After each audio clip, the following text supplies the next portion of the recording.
Décideurs engagés, l'émission TV de l'Hémicycle qui révèle les décideurs et nous permet de comprendre ce qui, chaque jour, leur donne envie de se battre et de réussir.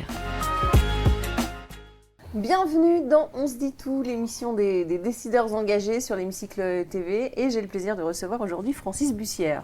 Bonjour. Bonjour, merci beaucoup Francis Bussière d'être avec nous dans On se dit tout. Vous êtes président de la Chambre de métiers et de l'artisanat de la région Île-de-France et de Paris.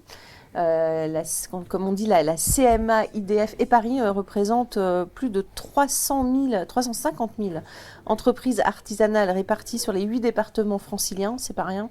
Mais avant de parler de votre rôle, de votre engagement, Francis Bussière, quel a été votre parcours? Qu'est-ce qui vous porte? Qu'est-ce qui vous motive dans la vie? Je dirais l'engagement pour les autres. Ouais, bah voilà. Oui. C'est un mandat C'est merveilleux. Oui, c'est un mandat merveilleux. Moi, je suis pas un artisan habituel. Je suis passé d'abord par la banque. Ouais. Et j'ai découvert justement le monde de l'entreprise au travers de la banque, en tant que directeur d'agence, directeur de etc., etc.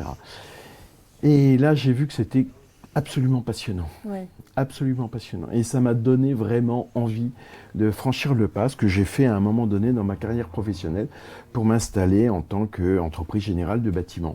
Et c'est ça qui est passionnant, c'est ce changement de cap en fait dans votre choix de carrière finalement. On le voit même aujourd'hui, de plus en plus de personnes passent de reconversion. Voilà. Et l'artisanat attire énormément les jeunes. Beaucoup parce que c'est une quête de sens déjà. Ouais. C'est-à-dire qu'on est dans des grandes organisations, on aime bien souvent son métier, il n'y a pas de souci par rapport à ça. Mais il y a la satisfaction du travail accompli qu'on trouve dans l'artisanat qui n'existe pas forcément dans des autres organisations. Souvent c'est concret. Voilà. C'est-à-dire que vous commencez un travail et vous voyez la fin de votre travail et vous voyez l'œuvre, le chef-d'œuvre, vous savez, c'est le compagnonnage. Bien sûr. Ça revêt quoi finalement l'artisanat? Ça revêt 290 métiers. Oui, c'est énorme. Énorme. C'est les 350 000 entreprises artisanales que j'ai l'honneur de représenter sur le territoire. C'est aussi des hommes, c'est aussi des aventures incroyables, extraordinaires. On parlait de cette reconversion, mais vous avez des parcours professionnels inimaginables. Inimaginables. Vous avez un exemple en tête, non? Oui, j'ai un exemple en tête. J'ai un ami qui s'appelle Eric Kaiser. Ouais. Ouais, un boulanger qui a fait sa formation, qui est devenu maintenant, qui a 300 boulangeries au travers le monde entier. Voilà, par exemple. Donc c'est dire qu'on peut commencer en étant apprenti, parce qu'il est commencé en tant qu'apprenti. Souvent d'ailleurs, les parcours faut bien commencer à apprendre les gestes, la façon de faire. Absolument. Voilà. La CMA IDF fête son centenaire cette année. C'est le centenaire du Code de l'artisanat plus précisément. Voilà, exactement. C'est ce que vous m'avez dit. Il y a encore des entreprises artisanales centenaires aujourd'hui? Oui, vous allez, si ça vous intéresse, le 8 juillet, à l'Hôtel de Ville notamment, on va mettre en lumière ces entreprises artisanales centenaires qui étaient sur le territoire essentiellement de Paris, mais il y en a à peu près aussi dans toute l'Île-de-France. Voilà. Alors comment est-ce qu'on peut se maintenir dans la durée comme c'est quoi la clé du succès? La passion. Ouais.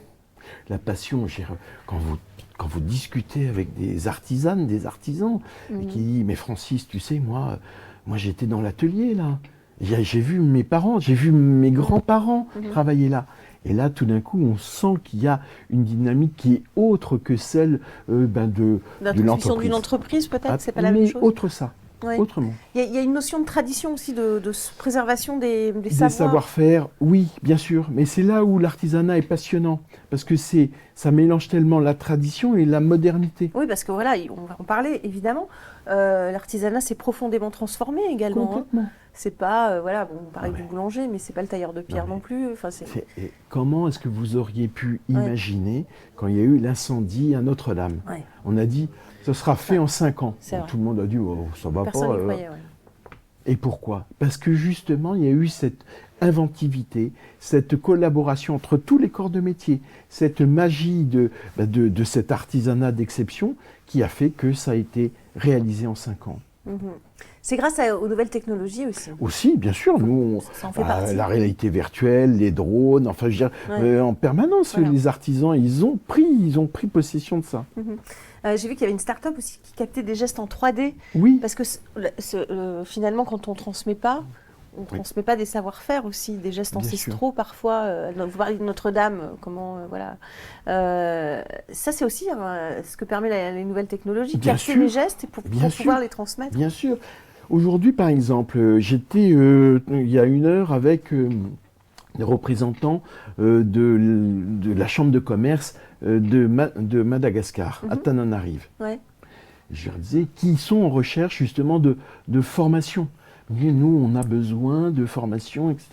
Je dis, ben, écoutez, nous, on peut vous apporter ça. Et c'est ça aussi, cette transmission qui n'est pas simplement dans l'entreprise, mais c'est aussi ce savoir-faire et cette capacité, notamment de la Chambre de métier, d'aller se proposer ailleurs, à l'international, c'est l'organisation d'un secteur comme l'artisanat. L'artisanat aussi, c'est un secteur entrepreneurial. Oui, Un D'abord. entrepreneur sur 4 est un artisan. oui. Voilà, donc ça aussi, ça compte dans la richesse du pays. C'est ce qui fait, si vous voulez, soyons très clairs, s'il n'y a pas des petites entreprises, les grosses entreprises ne pourront pas se développer. Il faut bien avoir ça conscience, vraiment.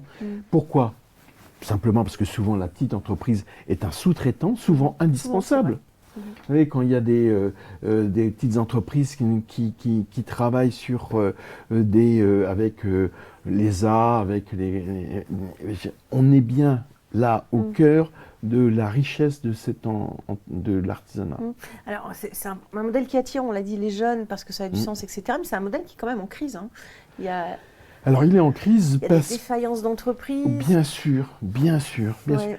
Le grand drame, si vous voulez, c'est que ce que je dis toujours, est que quand il y a une boîte qui licencie, qui ferme ses portes et il y a 400 personnes qui se retrouvent au chômage, et c'est terrible, et c'est un drame, Ouais. et bien quand vous avez 200, 150 entreprises artisanales, eh bien ça ne fait pas une ligne dans les journaux.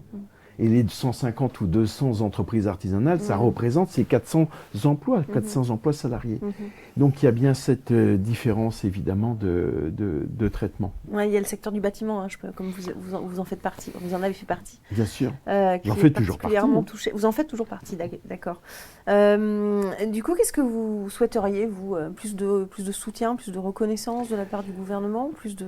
Moi je pense déjà une seule chose, enfin 2 choses, c'est-à-dire ne pas oublier que c'est un secteur qui est évidemment éminemment dynamique.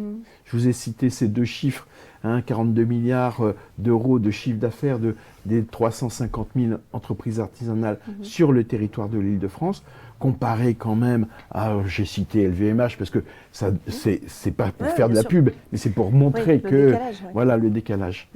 C'est dire cette importance. On va passer aux questions de nos partenaires à présent, si vous le voulez bien, Francis Bussière. La question d'un étudiant de l'IFPAS pour commencer. IFPAS, leader dans la formation en assurance. Et tout de suite.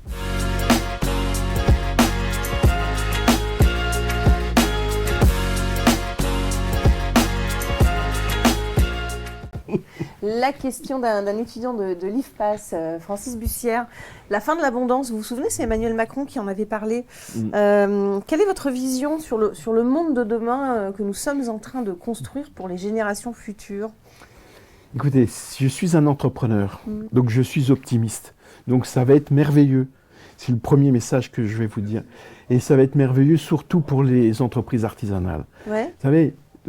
C'est bien d'entendre du positif. Ben oui, mais vous savez, le nombre de crises que les entreprises artisanales ont traversées pendant des siècles et des siècles. Je vous rappelle quand même un tout petit rappel historique. Vous savez qui a pris la Bastille ? Le peuple. Le peuple, mais qui était le peuple à ce moment-là ? Vous avez vu, Bastille, il y avait le faubourg Saint-Antoine. C'était les artisans du faubourg qui sont allés là-bas parce que leurs femmes avaient été à Versailles, demandé du pain. Vous savez, cette affaire, il n'y avait pas de pain. Ils ont dit, ils sont rentrés, les femmes sont rentrées. Ils ont dit, qu'est-ce que tu fais là ? Ils ont dit, bah oui. Voilà. D'où l'importance de l'artisanat. La question de Toscaloupe à présent, l'accélérateur de stratégie sociale, juste après le jingle.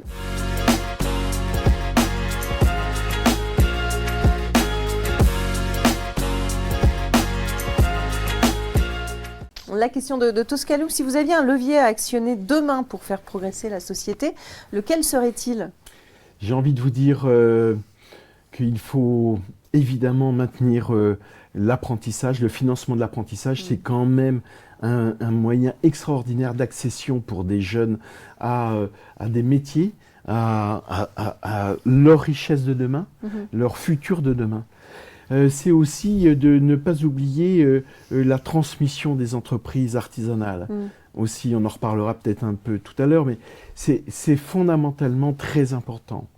On a aujourd'hui un vrai problème générationnel, donc il va falloir bien s'en occuper. Vous allez nous en parler peut-être dans votre questionnement, en tout cas au gouvernement, puisque on va lancer tout de suite la question de l'hémicycle, c'est dans quelques petites secondes.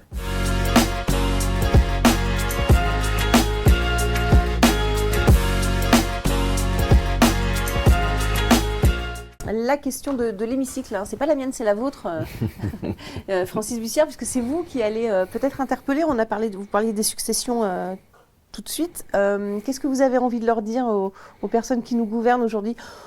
C'est que vous avez le temps qu'il faut, pas trop long, jusqu'à 2 minutes, droit dans les yeux, face caméra, c'est à vous. Mesdames et messieurs les députés, si je dois m'adresser un jour à cette honorable assemblée, nous avons un grave problème qui se cristallise par exemple en Île-de-France. Nous avons sur nos 350 000 entreprises artisanales 20% des dirigeants qui ont plus de 60 ans. C'est dire que dans quelques années, mais ce n'est pas dans 10 ans, c'est dans 2, 3, 4, 5 ans, eh bien vous aurez une grosse partie de nos entreprises artisanales qui risquent de fermer si on ne s'occupe pas de cette transmission d'entreprise. Et moi, ce que je voudrais attirer l'attention sur du pouvoir politique, c'est de dire il y a un moyen tout simple, c'est d'accompagner évidemment cette transition, cette mutation générationnelle. C'est d'accompagner comment ? Eh bien, simplement en créant un fonds d'investissement pour accompagner les entreprises artisanales. Pourquoi un fonds d'investissement ? Parce qu'en règle générale, quand vous êtes une petite entreprise, que vous cédez votre affaire à un repreneur, que se passe-t-il ? Le repreneur, il regarde dans ses poches combien il a, il va voir la tante, il va voir l'oncle, il va voir ses parents, est-ce que tu peux me prêter un petit peu d'argent ? Parce que je voudrais reprendre une entreprise. Et que généralement, ça ne suffit pas, même s'il y a les financements bancaires. Et donc, c'est pour accompagner, si vous voulez, cette génération qui doit prendre le relais, de façon à ce que nos commerces de centre-ville, on en parlait tout à l'heure, nos quartiers puissent encore accueillir le cordonnier, le serrurier, l'électricien, le boulanger, et j'en passe, et des meilleurs. Voilà, message entendu. Merci beaucoup. Merci Francis Bussière d'avoir participé à notre émission. Vous êtes un décideur engagé, on le voit bien. Merci à vous pour votre fidélité. Et on se retrouve très très vite pour un prochain numéro de On se dit tout. Décideurs engagés, l'émission TV de l'hémicycle qui révèle les décideurs et nous permet de comprendre ce qui chaque jour leur donne envie de se battre et de réussir.